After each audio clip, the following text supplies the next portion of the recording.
Hello there, it's Cassie. Welcome back to my YouTube channel. Today today's a lesson in just keep working through stuff because I am gonna do some watercoloring, and the whole time I'm doing it, I'm thinking it's a hot mess, but in the end, I really ended up liking the results. So today's just a lesson in, even though it might look like a hot mess, sometimes you just gotta keep with it. So what I'm doing now is I am taping down some Strathmore 140-pound watercolor paper to just a hardboard. This is obviously a clipboard. I think I got this at the dollar section at Target, and this works out really well to tape down my watercolor paper so that it doesn't warp, because I do plan to use a decent amount of water, and I don't want that to warp. So I'm just using some Scotch Blue painter's tape, and this stuff works pretty well as well. I did tear this in half because I'm trying to just keep my borders to a small border. That's why I tore that in half, and I'm going to go ahead and get started. So I've pulled out my Mijello Mission Gold watercolors. I haven't done this in a hot minute, but I am going to cover that with water, just some clean water. I'm using my 1/2-inch flat silver black velvet watercolor brush. I didn't need to do the second panel because I'm not quite ready to do that one, but for whatever reason I went ahead and put water on it now. That will dry by the time I'm ready to use it. I'm also using a glass eyedropper with water in it. Just has water. I'm just going to activate those watercolors. Just a couple of colors that I've chosen. So I've chosen a purple and a pink, and I'm using a decent amount of water and pigment, as a matter of fact, and I am just slapping that down with my number 4 silver black velvet watercolor brush. A bigger watercolor brush probably would have been better, but you can work with whatever you have. You just may end up getting smaller, harsh lines, so you just have to work it a little bit more. And I'm just putting that color down. I have really no rhyme or reason to how I want to put it down. I know that I don't want it to go all the way to the bottom. I want it to start at the top and then just kind of work its way down. Not necessarily doing an ombre look, but I want it to stop towards the bottom. And so I'm just going to keep working that. I'm tilting my paper, and I am putting the color down and just keep going back and forth and back and forth. Now, what you'll notice with watercolor is that it typically dries back, so the vibrancy that you see isn't what you're going to usually end up with. So this is why people typically will layer their watercolors. And I'm not in love with what's happening right now, but I don't hate it. I'm just going to keep working, and I'm only using those two colors, the pink and that purple. And this is where I start to notice that I'm going to go ahead and heat set that and see what happens. And I realize, oh, I don't really like that super harsh line at the bottom. So I did try to put a little water on that, and I don't like that look either. So I go back over it with a wash of water, and it does spread that a little bit, but not a lot. So I'm going to slap down a little bit more color, see if I can salvage the mess that I feel like I'm making. I do grab another pink purple color and try and put that in there as well. And I am honestly hating this. As I keep going, I'm thinking this just keeps getting worse. But I decided I would just keep going just to see how I could salvage this, or if I could salvage this. And I'm going to try and soften those lines a little bit more. But I'm not working with a watercolor paper that is super high quality. So, you know, this is I don't even know if it's hot or cold press. Y'all probably do know. But it's the Strathmore 140-pound watercolor paper. It's not the super expensive, and so it's not the highest quality, but it works. So all I was trying to do is just make a background.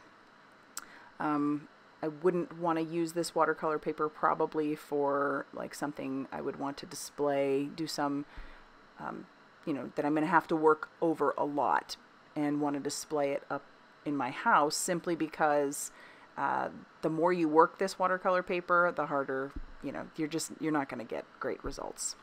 I dried it, and then I did flick some water on it, seeing if I could do something with that, and I still hate this. I mean, I think this personally is a hot mess, but I'm going to move on to the next one, and we'll see if I can salvage it in the end. So I'm once again using that 1/2-inch flat silver black velvet watercolor brush, and I'm just putting water all over it as a wash. And now I'm going to move on to some blues and yellows, and I'm even going to put some greens in there. And I'm thinking maybe this would be different, just using different colors. Maybe we can get something a little bit different. I wanted to see how the colors would mix together. You know, with all that water on there and just sticking the color down, how those colors would mesh together. So I go into the yellow and I pull that in, and I'm not digging it. You know, I know that blue and yellow make green, so I figure I would pull that in, and then I'd grab a little bit of green and see if I could get that going. And then I'm thinking, am I trying to make an earth? What am I doing here? So once again, I just kept working. So you're going to see me doing a lot, and I'm, you know, it just doesn't look good. And I'll keep grabbing color. Once again, not wanting it to go all the way to the bottom. Wanting to have, and so I learned from the last one, I wanted it to be a little bit softer line there at the bottom. Darker at the top, a little bit softer at the bottom. Really no rhyme or reason to how I'm putting the color on there. Just wanting to have that bottom line a little bit softer, so I did add some clean water to it.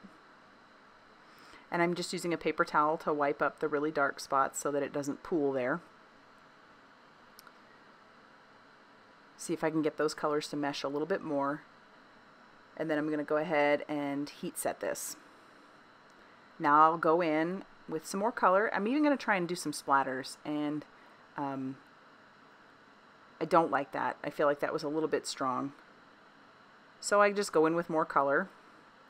I didn't put a wash of water down this time. I'm just using a lot of water on my brush and grabbing the paint and seeing if I can get that to look a little bit better. Trying to make those lines not as harsh.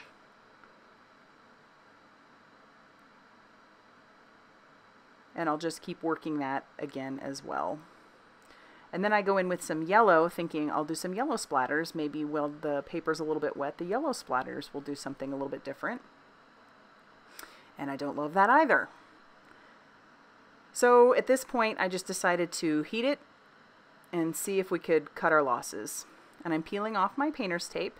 And by this point, because I used a lot of water, the painter's tape wasn't sticking crazy anyway, so I didn't have to worry too much about tearing it.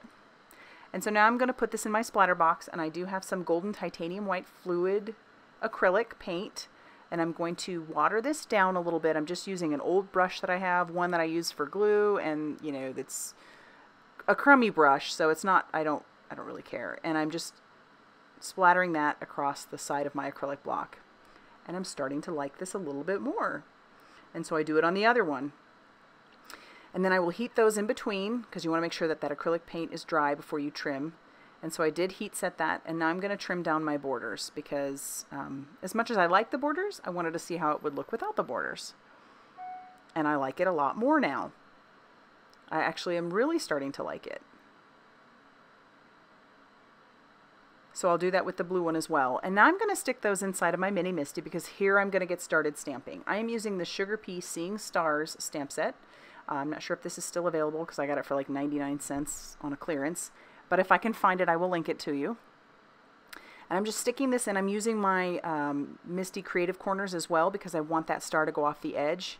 And just in case I move it, I want to make sure that I'm able to get it back to where it belongs. If you noticed, I did use my embossing bag over that, because I'm using Versamark ink over this section. You can't see where I stamped it, but I'm also going to use some Simon Says Stamp Ultrafine Gold embossing powder. And because I use the embossing bag, I don't have powder going where I don't want it to go. So I'll do the same exact process with the pink-purple background, using the embossing bag, inking up my stamp with the Versamark ink, and then covering that with the embossing powder.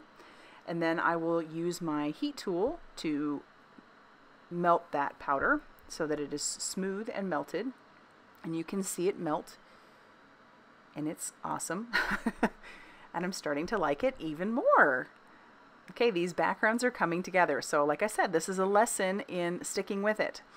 Now I didn't clean off my stamp, so I'm just hovering that over the top, trying to see where I want it, and then I just carefully set it down, pick it up with my Misty Door, use my embossing bag once again, ink that up with my Versamark ink, stamp it down, and then cover that once again with that gold embossing powder. And then I'll do the exact same thing with my other background. It's the same process over and over again.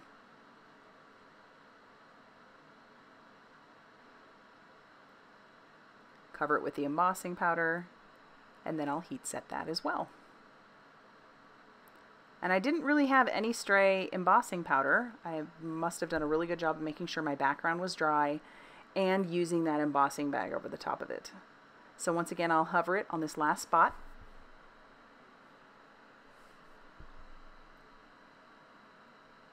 Ink it up, stamp it down, cover it with embossing powder, and move on to the last background.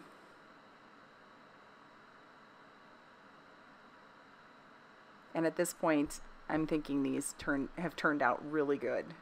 Way better than I originally thought. So, like I said, this is a lesson in sticking with it. And sometimes you're not going to be happy in the end, but this time I was. This was total experimentation. And then I'll just, once again, heat set those till they're smooth and melted.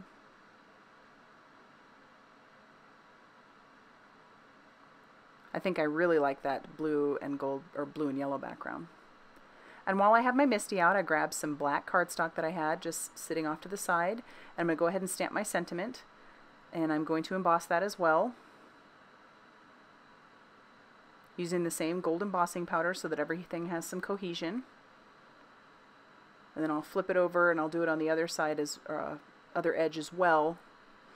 But I did have some stray embossing powder at this point, so I just grabbed a clean brush and wiped that away. And then I'll stamp that sentiment out one more time. I think these will make some really good birthday cards.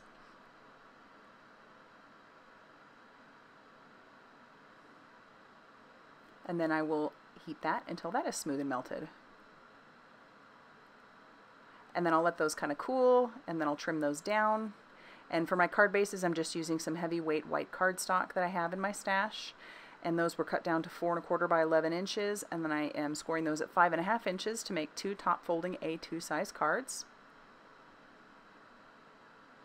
And because I used watercolor paper, and it is a little bit warped, not very warped, it's a little bit warped, so I'm going to use some liquid glue.